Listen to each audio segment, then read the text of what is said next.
Hi, everybody. My name is Mike Rappaport, and I'm the director of the Center for the Study of Constitutional Originalism. And I'd like to welcome everyone to the 14th Annual You and Hazel Darling Foundation Works in Progress Conference. Every year at the beginning of the conference, I use this time to highlight what I regard as the most important events concerning originalism in the past year. This past year, of course, was a big year for originalism. Perhaps the biggest year in many a generation. The most important reason for this being a big year was that the cases the Supreme Court decided. But before getting into those cases, it's worth mentioning the thing that made those cases possible, the change in the court's personnel. The court now has, by my count, 4 originalists and 2 fellow travelers. The fellow travelers, Roberts and Alito, will often vote with the originalists.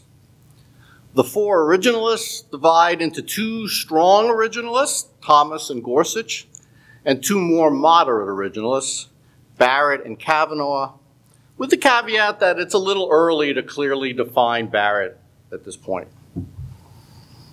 It would seem that Barrett's appointment was a key tipping point for the court. Prior to Ruth Bader Ginsburg's passing, the court looked like its originalism would be moderated by Chief Justice Roberts' position as a median justice, combined with Justice Kagan's attempt to work a moderate alliance with the chief. But when Barrett replaced Ginsburg, this reduced the power of both Roberts and Kagan. And now that Barrett is in her second full year with the court, the results have been evident. But it's not just been Barrett's appointment. This past year saw the appointment of Justice Ketanji Brown Jackson. In some ways, Jackson's appointment could be even more significant than Barrett's, since there's some evidence that she may be a progressive originalist. Her confirmation testimony sounded pretty originalist at times, and some of her questions at oral argument have also pursued originalist themes. If Jackson is a progressive originalist, this would be extremely important. She would be the first justice to be so in more than half a century since Hugo Black. If originalism is to have its full effect, it needs to be widely accepted. And it will only be widely accepted if there are both right-wing and left-wing originalists. Thus, Jackson could potentially be an important part of the expansion of originalism. Of course, only time will tell how much of an originalist she really is. While personnel changes were important in the last year, the biggest reason this past year was so important for originalism is the cases, which came out differently than they would have in the past. Cases such as Dodd and Brune and Kennedy and West Virginia. But while these cases are often seen as originalist, the reality, I think, is more complicated. While the results of these cases move the law in the direction of originalism, the reasoning of these cases is far less originalist. And here I want to suggest that one of the reasons for the court not pursuing a purer form of originalism is that it would require more overturning of precedents and thus more disruption. Let's start with Dodd, which overturned Roe versus Wade. In my view, the original meaning of the 14th Amendment does not protect the right to abortion. And therefore, Dodd reached the correct originalist result. But the reasoning in Dodd was not really originalist. It applied substantive due process to determine whether the unenumerated right to abortion was protected, and it concluded that the error that Roe committed was that it had not applied the correct substantive due process precedent. In my view, an originalist decision would have addressed the question under the Privileges or Immunities Clause. Now, it's true that the opinion did address the Privileges or Immunities Clause in a footnote, arguing that the standard under the Privileges and Immunities Clause was largely the same as under substantive due process. But an originalist footnote does not substitute for an originalist opinion. Well, why did the court rely on substantive due process rather than the Privileges or Immunities Clause? And while there are several possibilities, one important answer involves the consequences of overturning substantive due process. If the court had not merely overturned Roe, but also overturned all the substantive due process cases, that would have caused significant uncertainty, disruption, and a great outcry. Thus, the concern about overturning too many precedents too quickly may have led the court to write a much less originalist decision. A second major case was Brune, which involved the right to bear arms. Here, the court's decision was much more originalist, both in its reasoning and in its result. The court attempted to determine the original meaning without significant regard to precedent.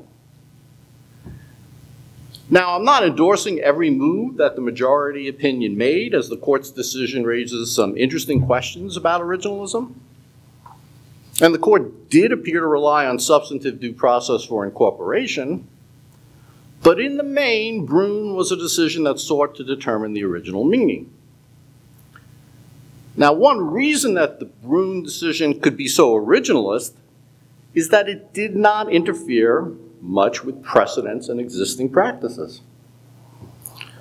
Brune did not need to overrule any Supreme Court cases, and the decision only held unconstitutional law in 6 or 7 states, leaving the law of 43 states untouched. Finally, consider West Virginia versus EPA, the case where the court used the major questions doctrine to conclude that the Clean Air Act did not authorize EPA to require existing coal and natural gas-fired plants to limit carbon emissions to an amount that would be produced if the plant shifted to renewable energy, such as wind and solar.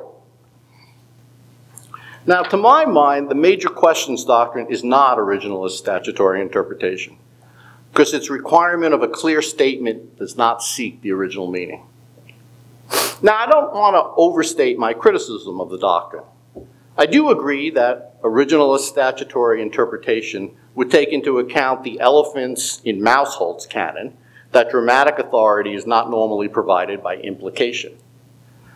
But that canon, I think, is weaker and narrower than the clear statement rule of the major questions doctrine. Instead of the major questions doctrine, West Virginia might have been decided under a strict originalist version of the non-delegation doctrine. But the court has shied away from applying that doctrine, and one possible reason is that applying a strict non-delegation doctrine would have created the risk of holding a large number of statutes and regulations unconstitutional. The major questions doctrine provides a way of avoiding this problem. While it cuts back on significant delegations, it does not render all such delegations unconstitutional. The delegations that are most clearly desired by Congress are upheld. It's only the more extravagant interpretations that were not obviously intended that are not allowed. And Congress can always, in theory at least, enact new ones. Thus, the major questions doctrine creates much less disruption than a strict non-delegation doctrine. Thus, once again, the potentially disruptive effects on precedent of a pure originalism may explain why the court has not engaged in more originalist reasoning. In my view, these cases move in an originalist direction, but not in an entirely theoretically satisfying way.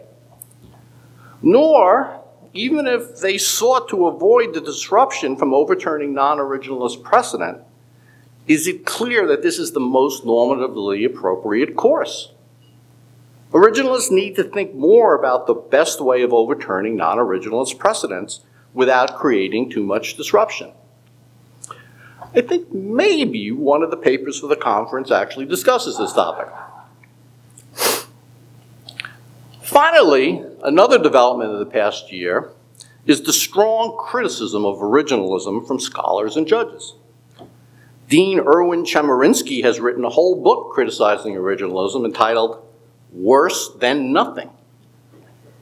In the book, Chemerinsky writes, "Originalism is not an interpretive theory at all. It's just the rhetoric conservative justices use to make it seem that they are not imposing their own values, when they are doing exactly that? I'm not entirely sure, but I think I've just been insulted. Yes, on reflection, I think I have been. It's true that I'm not a justice, nor am I a conservative, but I do support much of what the originalist justices are doing.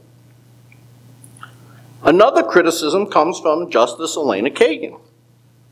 Kagan once said, "We are all originalists now," although her version of originalism emphasized broad generalities in the Constitution, an interpretation that I believe commits the abstract meaning fallacy. But now she writes that the originalists on the court are behaving illegitimately. She writes, "If new members of a court come in and all of a sudden everything is up for grabs, then people have a right to say, 'What's going on here?' That doesn't seem very law-like." That is extremely interesting. I had not realized that Justice Kagan was such a critic of the Roosevelt and Warren courts. I had always assumed she was a supporter of those courts. In all seriousness, though, Kagan's criticism seems problematic, if not frivolous, unless it's combined with an explanation for why those earlier Roosevelt and Warren court decisions were legitimate. This is especially the case because Kagan emphasizes in the same talk that it is important to have methodologies that you apply consistently. I quite agree. To conclude, then, the past year really has been an historic one for originalism, even if it has not been one of pure originalism. It'll be interesting to see whether the court's next term continues this trend, if the court ever gets around to issuing any opinions. Okay. All right, now let me say a few words about administrative matters concerning the conference. Papers will work as follows, as they have in past years. First, the paper presenter will have approximately 10 minutes to summarize their paper. The commentator will then have approximately 10 minutes to give their comments. And then the presenter will have 2 to 3 minutes to respond. We'll then open it up for a discussion with a cue kept by the moderator.